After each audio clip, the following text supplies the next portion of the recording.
Bonjour et bienvenue pour la table ronde de l'emploi, un rendez-vous organisé conjointement par Sud-Ouest, représenté à mes côtés par Romain Belli. Bonjour Romain.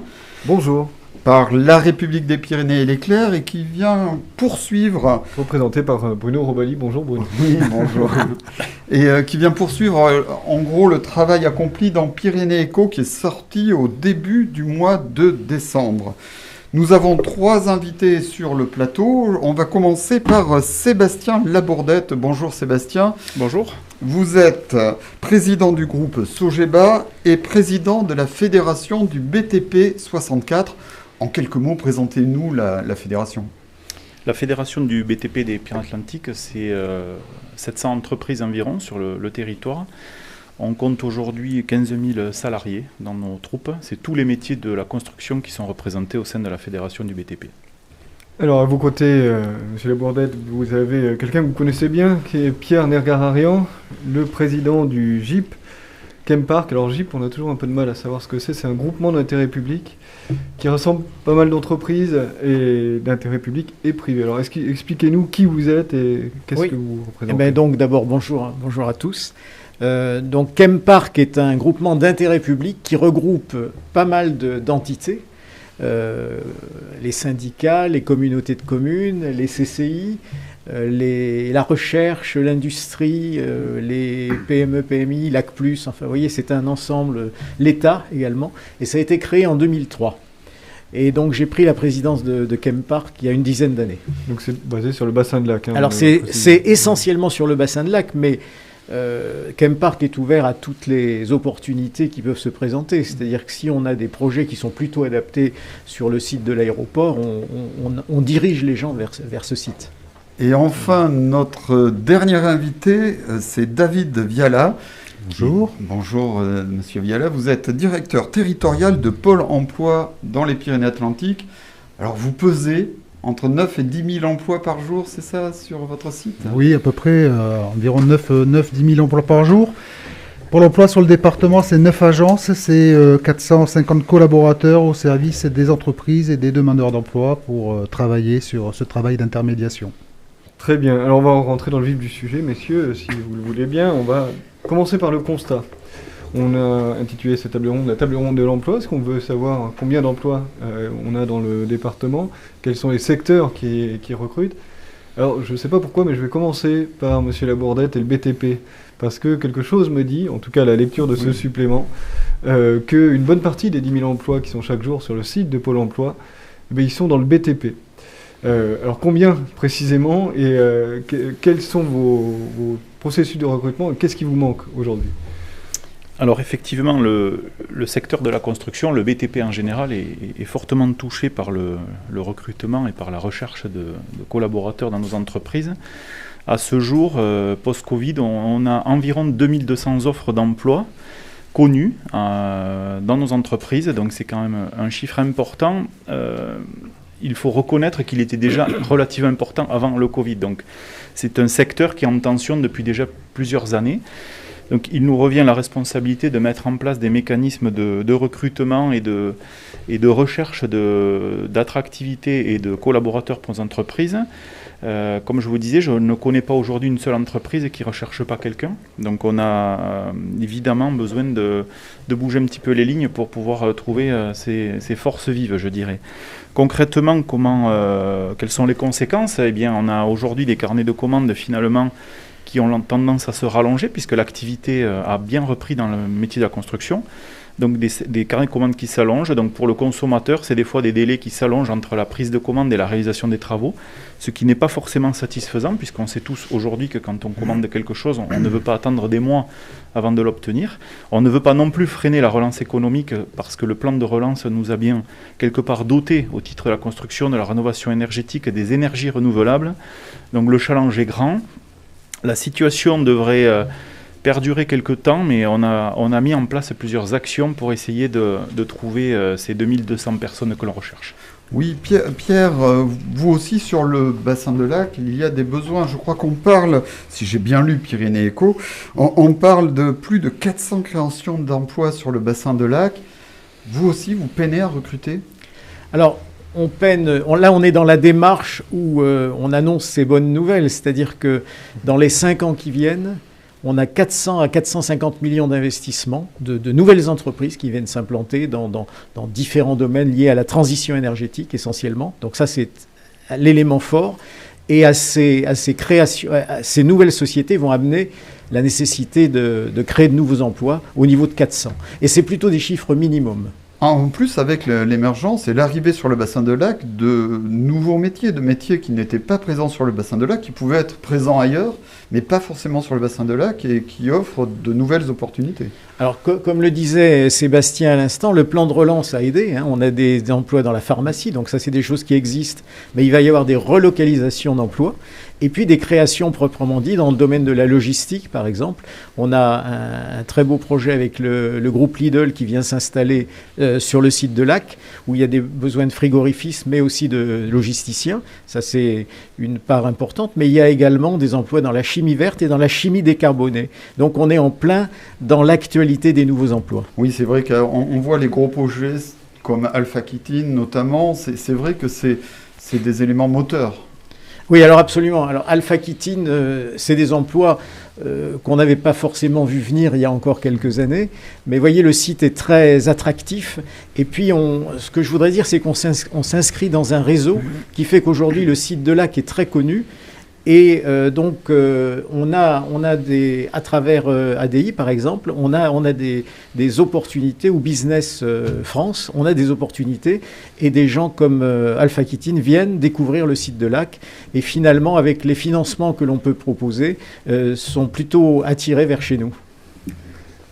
Monsieur Viala, on parle de BTP, on parle d'industrie, de chimie, notamment à Lac.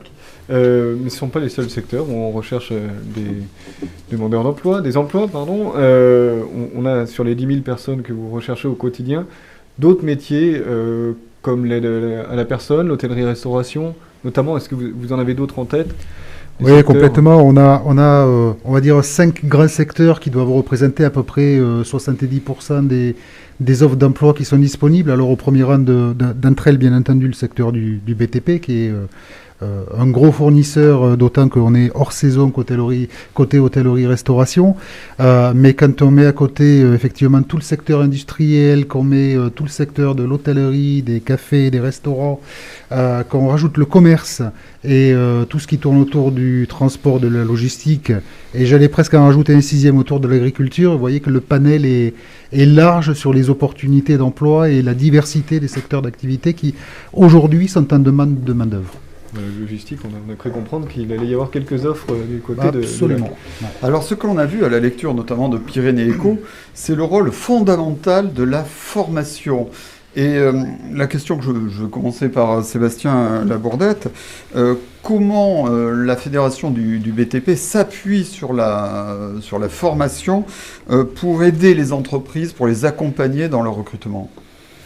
Alors il y a tout d'abord une action qu'a conduit le gouvernement sur le courant de l'année 2020 qui se traduit par les aides à l'apprentissage. Donc on est un secteur d'activité qui est doté de CFA qui permet l'apprentissage dans nos entreprises. Je vais vous donner quelques chiffres. Le CFA du BTP de Pau aujourd'hui est plein. On a 520 élèves dans le CFA, ce n'est jamais arrivé, donc c'est grâce quelque part à ces aides à l'apprentissage et aux besoins de main-d'œuvre de nos entreprises que le CFA a réussi à se remplir. Donc c'est déjà un premier niveau de satisfaction.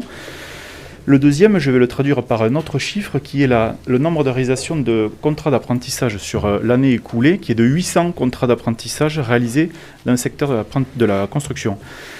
Ces deux chiffres font que la machine est enclenchée au niveau des jeunes, donc on parle bien d'un public qui est entre 17 ans et 20-21 ans, selon les compétences et les qualifications.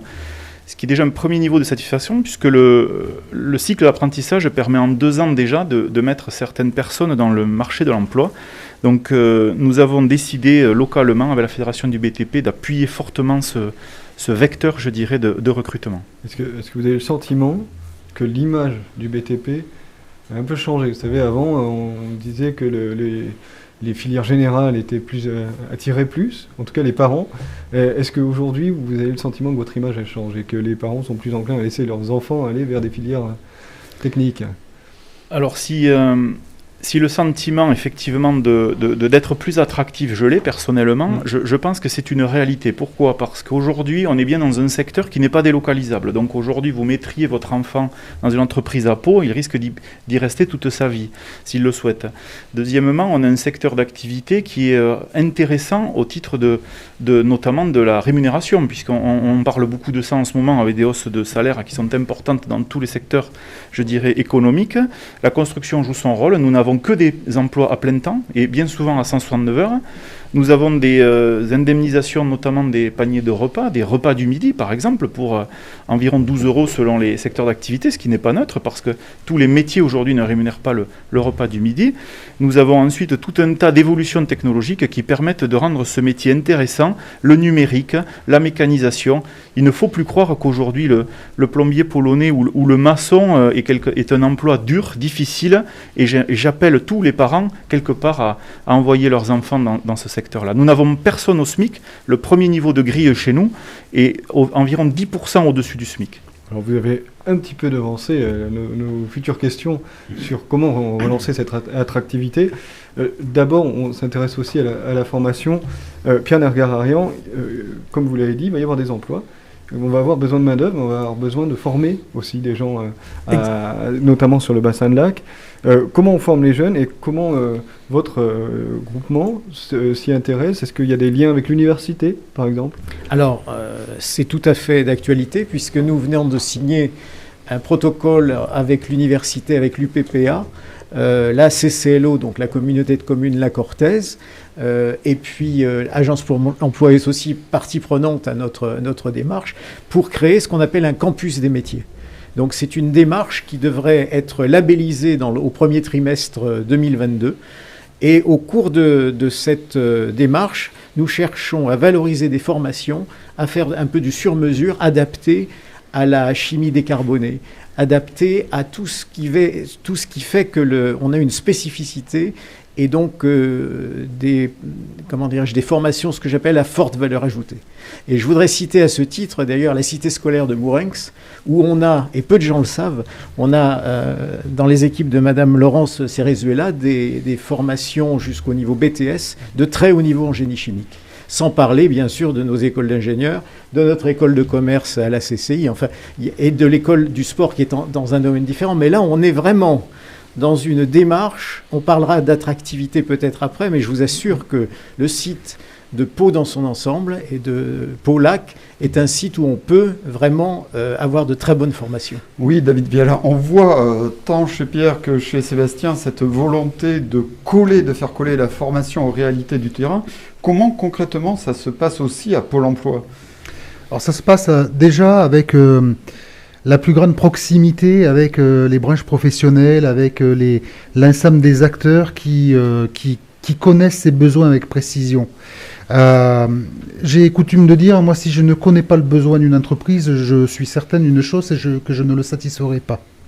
Donc, à partir du moment où, par contre, j'ai connaissance de ces besoins-là, et plus on est en amont de cette connaissance-là, l'idée, c'est de travailler, là, pour le coup, avec les demandeurs d'emploi, qui ne sont pas forcément inscrits, ou en tout cas en recherche dans le secteur d'emploi visé, pour les amener petit à petit à se dire et pourquoi je ne m'imaginerais pas sur le secteur du bâtiment, dans le secteur de la chimie ou dans un tout autre secteur. Et donc on a tout ce travail qui se met en place. Et derrière, alors on a eu Sébastien Labourdette parler des aides qui sont arrivées post-Covid, si tant est qu'on puisse parler de post-Covid aujourd'hui. Mais l'idée, c'est un peu ça. Et au travers d'un plan comme le plan Un jeune, une solution, au travers de tout le dispositif France Relance sur le volet emploi, l'idée, c'était de pouvoir développer les compétences pour coller aux besoins du marché du travail. Vous êtes en contact privilégié avec les employeurs, notamment, je crois, avec l'UMI. Oui, avec l'UMI, avec la plupart des fédérations professionnelles et des branches professionnelles, parce que ce sont des interlocuteurs qui ont l'avantage de regrouper l'ensemble des acteurs et notamment ceux qui ont besoin de recrutement, et avec qui on peut travailler conjointement, parce que tout seul sur ce sujet-là, on ne pourra pas arriver à grand-chose. Il faut vraiment qu'on puisse se mettre autour d'une table, qu'on puisse discuter, et trop longtemps avec certains secteurs d'activité. Mais Sébastien Labourdette est là, elle le sait bien. On on s'est échangé le fait qu'on avait des difficultés. Aujourd'hui, c'est plus le cas. Aujourd'hui, on travaille ensemble et on arrive à prouver qu'on arrive à trouver des solutions quand on se met autour d'une table et qu'on travaille ensemble sur ces sujets-là. Alors Sébastien Labourdette, en préparant un peu cette émission, vous disiez qu'il ne fallait pas se mentir, la personne qui était vraiment formée et prête à l'emploi, elle avait déjà un boulot. Ça veut dire que les autres personnes qu'il va falloir aller chercher, aujourd'hui, elles s'en sont éloignées de vos métiers. Comment on fait pour rapprocher ces publics-là, et qui sont-ils déjà, ces publics-là qui sont éloignés aujourd'hui des offres d'emploi existantes? Alors plusieurs solutions. Tout d'abord, comme le disait M. Viala, c'est une étroite collaboration avec les services de Pôle emploi concernant déjà le vivier, je dirais, du public potentiel pour rejoindre nos métiers. Ensuite, au sein de la fédération, par exemple, on a constitué une entité juridique qui s'appelle BTP Insertion, qui permet déjà d'aller chercher un nombre de personnes loin de l'activité aujourd'hui, loin des critères nécessaires pour rejoindre une entreprise. Grâce à ce dispositif d'insertion, on accueille dans nos entreprises tous les jours 5 à 6% d'effectifs en insertion. Ce sont des gens qui restent, ou des collaborateurs qui restent 2 ans à peu près dans nos entreprises et qui ensuite peuvent rejoindre le marché de l'emploi par la voie normale. C'est donc, à mon avis, une solution qui permet d'aller chercher ce public-là en recherche d'activité. Ensuite, il y a tout le secteur toute l'activité liée à la reconversion professionnelle. En entreprise, comme vous le disiez, les collaborateurs formés sont déjà en activité. On a donc fait le choix de trouver des collaborateurs, tuteurs, formateurs. Et je dirais que l'entreprise prend son rôle dans le fait d'accueillir un certain public qui n'est pas forcément au départ destiné au BTP, de pouvoir l'accompagner, le former et ensuite lui donner une voie royale, puisque le BTP est un ascenseur social formidable. Vous pouvez rentrer manœuvre dans une entreprise de BTP et finir cadre. La question que je te poserai à Pierre, c'est qu'est-ce que vous attendez de Pôle emploi dans ces grands enjeux de la formation on va le voir tout à l'heure peut-être pour amener à faire coller les demandeurs d'emploi avec les employeurs. Qu'est-ce que vous attendez? Vous avez David Viala en face de vous. Qu'est-ce que vous attendez de lui, de Pôle emploi?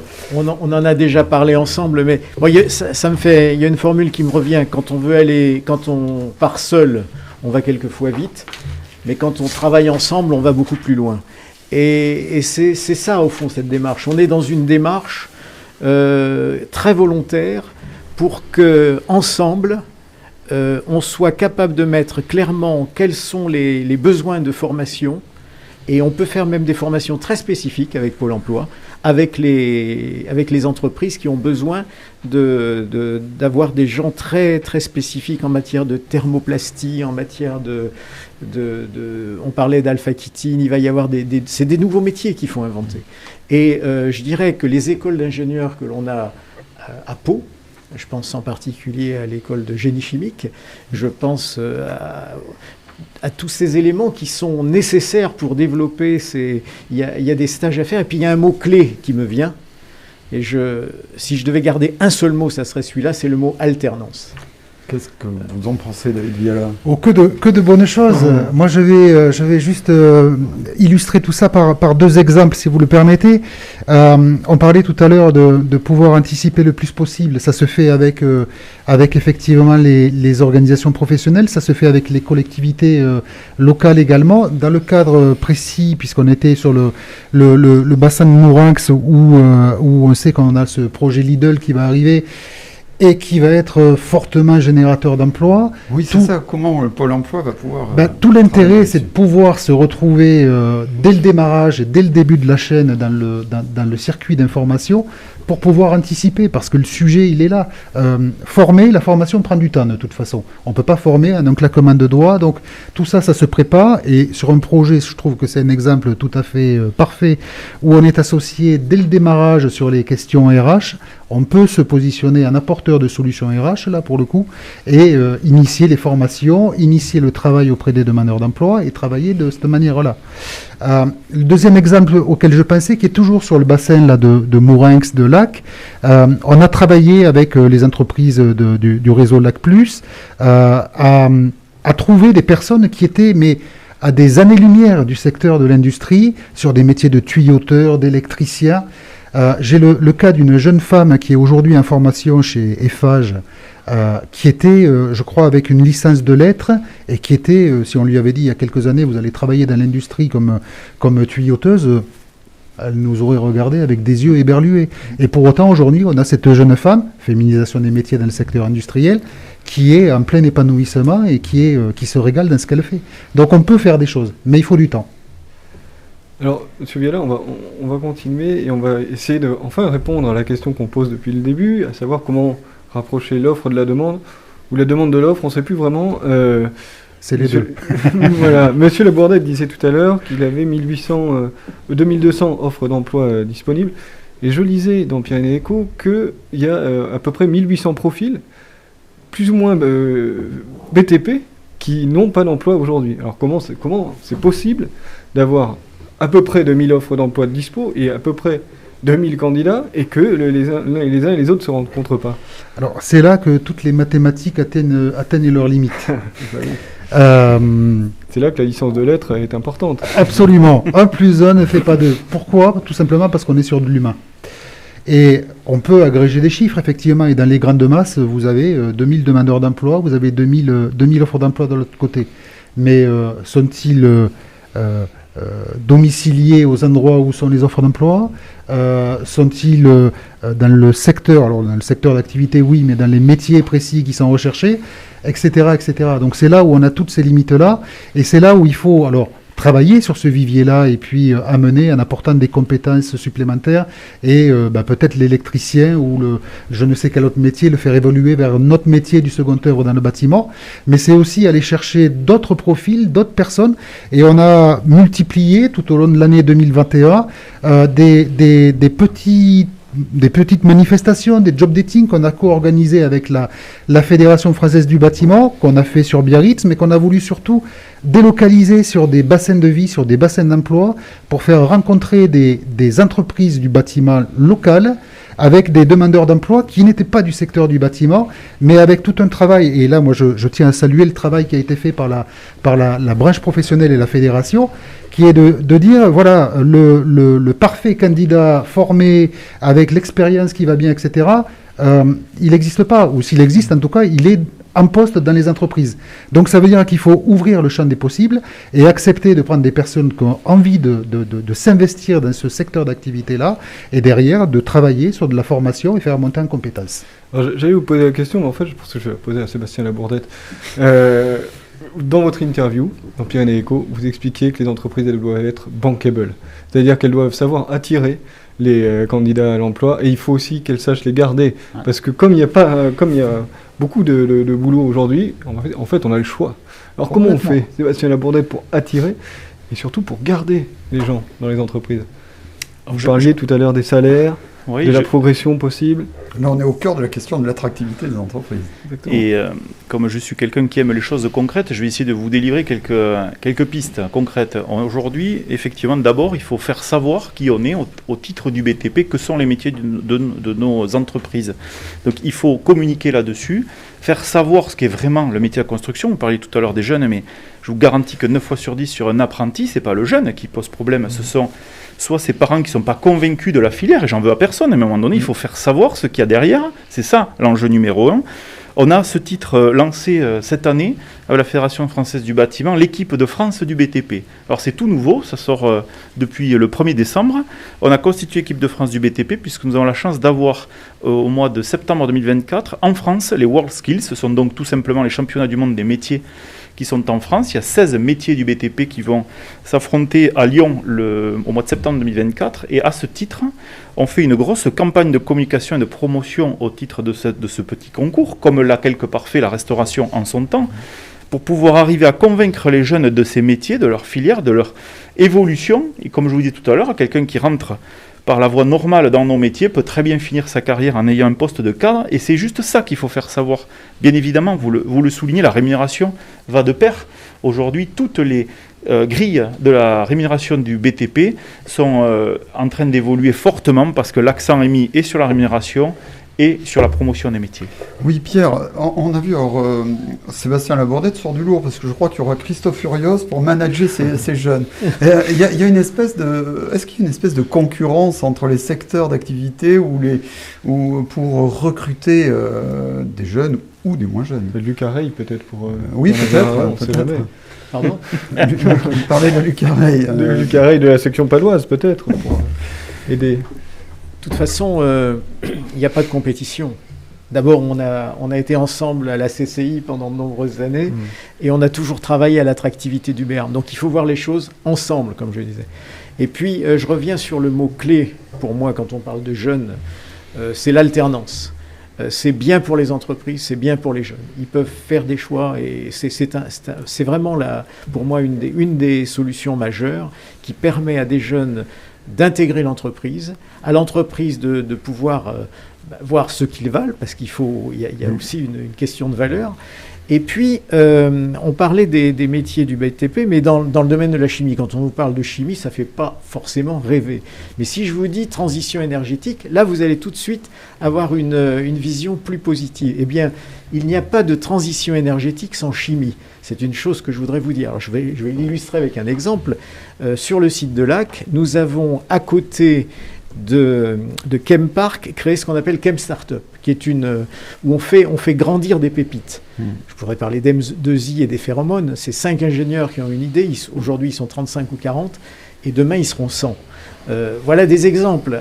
Alpha Kitin, ils sont 15. Demain, ils seront 100 ou 150.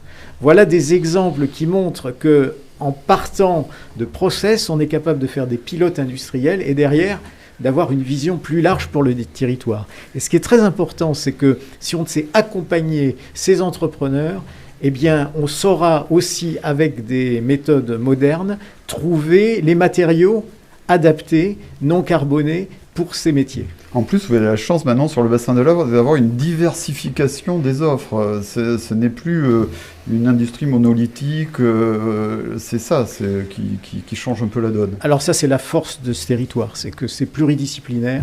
Il y a besoin de gens qui travaillent dans tous les domaines, absolument tous les domaines.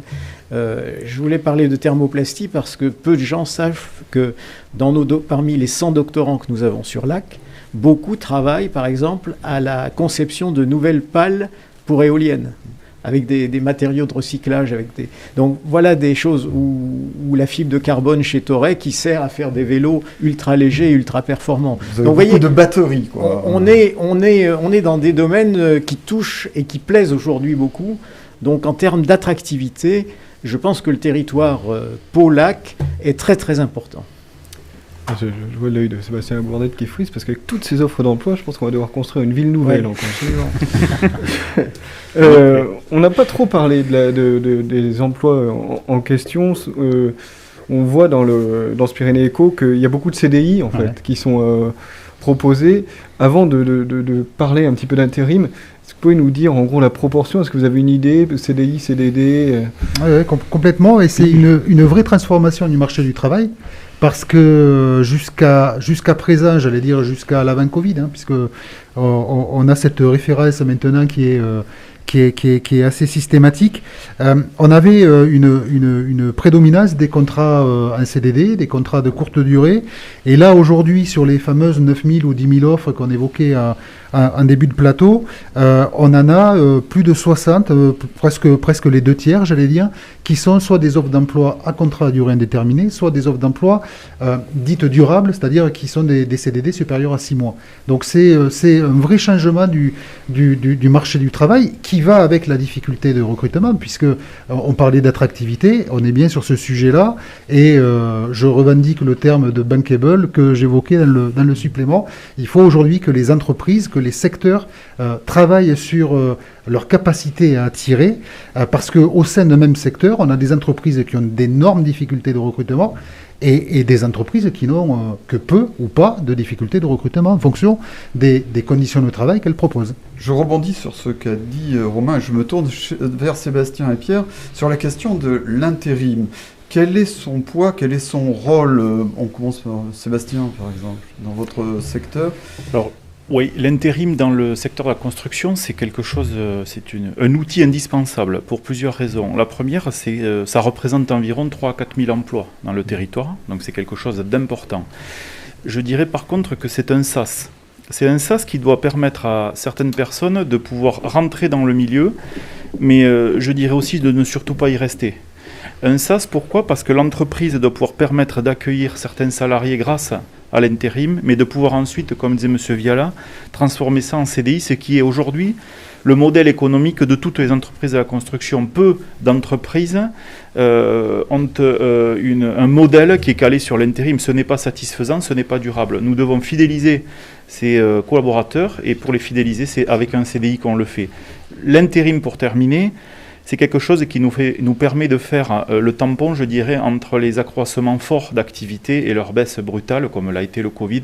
Effectivement, dans ce cas-là, c'est le premier tampon qui vient à atténuer le niveau d'emploi. Pierre, comment Alors, ça se passe ? je suis tout à fait en phase avec les propos qu'a tenus Sébastien. Et moi, je mettrais en garde les entrepreneurs et les patrons de boîtes. Parce qu'à certains moments, dans certaines phases, l'intérim peut apparaître comme quelque chose de très intéressant, puisqu'on a du personnel, on peut former des gens, mais on ne les a pas sous forme de CDI. Alors il faut faire très attention à ça. Il faut qu'à un moment, l'intérim aille vers des postes de CDI. C'est quelque chose d'absolument nécessaire. On a eu sur le site de Lac, à une période, les sociétés ayant plus d'incertitudes sur le lendemain avaient tendance à avoir recours à l'intérim.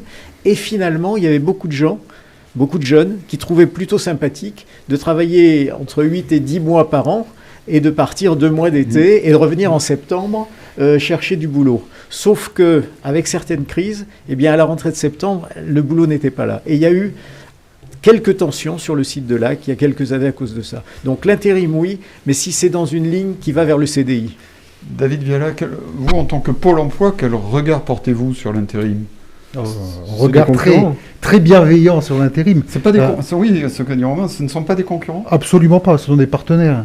Plus que des concurrents, ce sont des partenaires.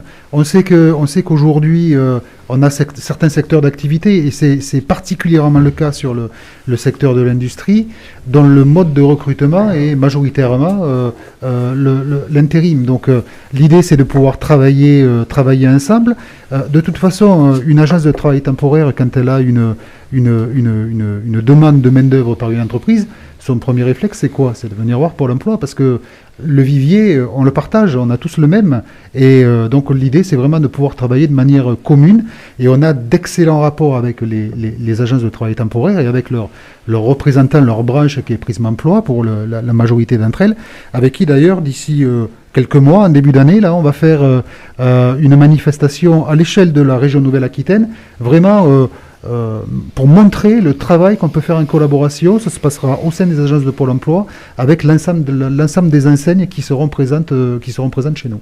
Bon, alors en plus, vous avez, si j'ai bien compris, des outils comparables à ceux des agences temporaires pour faire de la simulation, en fait, hein, du recrutement, avec on met telle personne devant telle potentialité de travail, et on regarde si elle colle vraiment. Complètement. Alors c'est ce que l'on appelle la méthode de recrutement par simulation, qui est pas une innovation de 2021, qui est une innovation de Pôle emploi, et même en amont de la NPE, puisque ça a été développé par quelqu'un de la maison. Et l'idée, et c'est vraiment d'actualité, parce que c'était au cœur de notre sujet aujourd'hui, c'est de se dire, les personnes aujourd'hui formées, je le redis, dans certains métiers, elles ne sont pas sur le marché du travail, elles sont en emploi. Donc l'idée, c'est d'essayer d'aller trouver sur ce qu'on appelle les soft skills aujourd'hui, c'est-à-dire les savoir-être notamment, les éléments qui donnent à voir que la personne a possiblement la capacité d'évoluer vers tel ou tel métier. Donc ça s'appelle la méthode de recrutement par simulation. On la développe parce qu'elle correspond aux besoins d'aujourd'hui, et elle permet d'élargir le champ de recherche des demandeurs d'emploi, et de se dire, je m'imagine peut-être demain dans l'industrie, peut-être demain dans le bâtiment ou dans un autre secteur. Et elle permet aussi aux entreprises d'aller chercher des profils qui, si les personnes étaient passées déposer leur CV dans l'entreprise, la plupart n'auraient même pas regardé le CV. Donc c'est hyper intéressant, parce que ça ouvre un champ des possibles qui est beaucoup plus large que ce qu'on a stricto sensu par rapport aux métiers qui sont identifiés. Alors on va aller vers la conclusion, messieurs, si vous voulez bien. On voit qu'on a commencé à répondre à cette question, beaucoup d'emplois disponibles, beaucoup de main-d'œuvre aussi disponible, et finalement, il va falloir coller les choses. Est-ce que le manque de main-d'œuvre, ça va continuer, ou est-ce que, je ne veux pas être cynique, mais est-ce que le fait de retrouver une nouvelle crise, une hausse de la pandémie, ça ne va pas ramener les gens qui étaient un petit peu en mode slow life à se précipiter vers de l'emploi un petit peu plus sécurisé? On va commencer avec M. Labourdette, par exemple. Alors, je dirais que tant qu'il y a des besoins de main-d'œuvre, c'est plutôt bon signe, c'est que l'activité économique se porte bien. Premier point. Le côté Covid, pour nous, compte peu parce qu'on avait déjà ces problématiques-là avant, donc en fait, on a un niveau de demande, quelque part, qui a toujours été soutenu. Mais la responsabilité, elle est chez nous. C'est à nous de rendre nos métiers attractifs, intéressants. Et moi, je prône une vie où chacun, ayant un emploi et un travail dans le BTP ou la construction, puisse vivre dignement de son activité. C'est ça le sujet. Au bout d'un moment, vous ne pouvez pas avoir non plus un lien social si vous restez sans activité chez vous, parce qu'à un moment donné, si même c'est le choix de certains, je pense qu'ils sont très peu, ce n'est pas quelque part un niveau de satisfaction suffisant. Donc oui, la responsabilité, elle est chez nous. On doit rémunérer les personnes avec le travail qu'elles produisent. Il faut vraiment que le travail retrouve sa vraie valeur. Et quelque part, pour répondre à votre question précisément, oui, l'emploi sera toujours une difficulté dans le BTP, mais par contre, c'est nous qui avons les clés. Pierre, sur cette question? Oui, sur cette question, je crois que je suis intervenu plusieurs fois d'ailleurs sur ce sujet, c'est sur l'attractivité du Béarn. Il faut absolument, alors on a naturellement entre la montagne et l'océan, on a des atouts, mais ça ne suffit pas. Si on veut faire venir des talents, il faut s'attacher à la famille de ce talent. Et donc il y a toute une démarche que je pense intéressante. Il faut qu'on prenne soin des conjoints, il faut qu'on prenne soin des enfants. Et je pense que là, il y a un travail de fond qui est en train de se mettre en place. Oui, je vais dire un mot des ambassadeurs, parce que ça montre une force. Vous le sentez venir. Oui, vous le sentiez venir, mais écoutez, on a passé les 1000 ambassadeurs. C'est-à-dire qu'il y a des tas de gens qui ont envie de faire des choses, de se dévouer. Et il n'y a pas de cotisation, ce n'est pas une association. Il y a des gens qui ont envie de faire des choses pour que le Béarn soit plus connu, pour qu'on soit capable tous ensemble de faire des choses. Donc voilà, on va essayer d'aller dans ce sens, de structurer tout cela au cours de l'année 2022. Et puis quand même, j'ai un dernier point à dire, qui est un peu... On est en période de Noël, il faut savoir penser aux autres.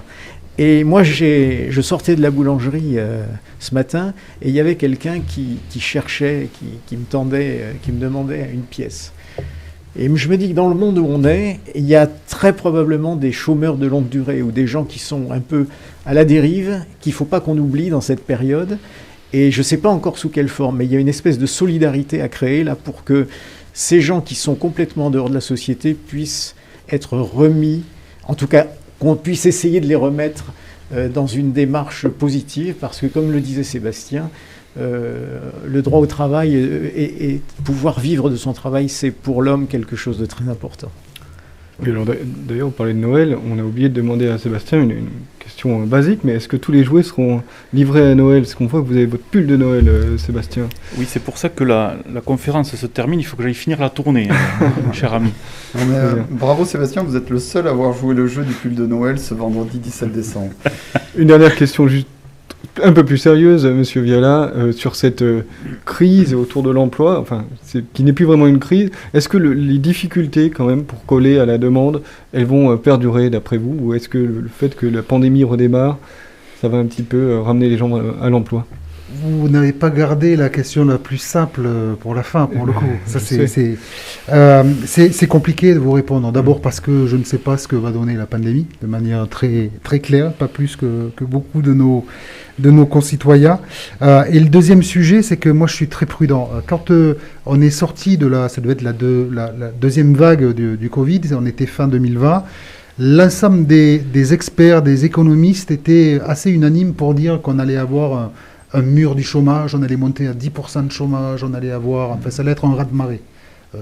Force est de constater que ce raz-de-marée ne s'est pas présenté, qu'au contraire, je pense qu'on a oublié une chose, c'est qu'avant la crise sanitaire, nous n'étions pas en crise économique, On était sur un rebond qui était déjà là. Et la crise sanitaire n'était pas une crise économique. Donc, est-ce que ça va durer? J'en ai l'intime conviction. Maintenant, si demain, effectivement, il y a une dégradation telle des conditions sanitaires qui font qu'on repart sur un confinement ou sur je ne sais trop quelle mesure un peu restrictive, forcément, ça aura des effets. Mais toute chose égale par ailleurs, et on va rester sur une note optimisme dans cette période de Noël, et je vais dire quelque part carpe diem, aujourd'hui, du boulot, il y en a, et il y en a dans tous les secteurs. Voilà. C'est une bonne phrase de conclusion. Merci beaucoup à tous les trois. Merci beaucoup à la Fédération du bâtiment. Merci beaucoup à Chempark et merci beaucoup à Pôle emploi d'avoir accepté notre invitation. Merci à Romain de m'avoir supporté. Merci Bruno. Vous pouvez retrouver notre supplément Pyrénées Éco 2021 sur le site de Sud-Ouest et sur le site de la République. Et en kiosque. Merci beaucoup et à bientôt pour une prochaine table ronde.